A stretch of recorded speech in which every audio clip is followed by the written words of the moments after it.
Hello OneMinuteLab. Today we will see how we can create virtual machine using Snapshot in Azure portal. So let's move to Azure portal. As you can see, we are in Azure portal. Here in Azure services, click on snapshots, or in search bar type snapshot and click on snapshots. Here you can see we have one snapshot with the name of test snapshot. Click on it. First of all, we need to create a disk using this snapshot. For this, click on create disk. In resource group, choose any resource group. In disk name, type any meaningful name. Now scroll down to the bottom and click on next. Default encryption type is good for our testing purpose. Click next. Default network connectivity is good for our testing purpose. Click next. We do not need to change anything here. Click next. In name, type name. In value, type any meaningful name. Then click next. As you can see, our validation passed successfully. Now click on create. As you can see, our deployment is in progress. Here it will take couple of minutes. As you can see, our deployment is completed successfully. Now click on go to resource. Now click on create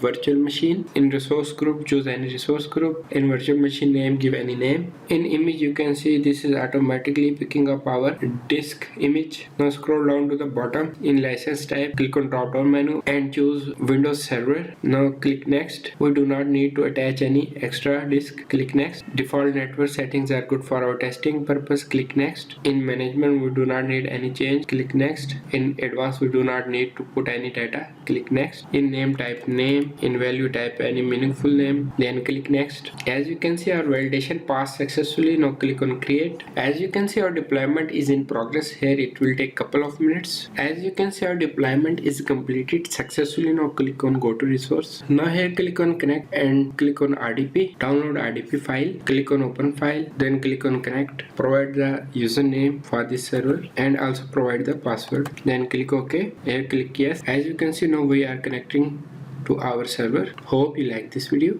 See you in next video.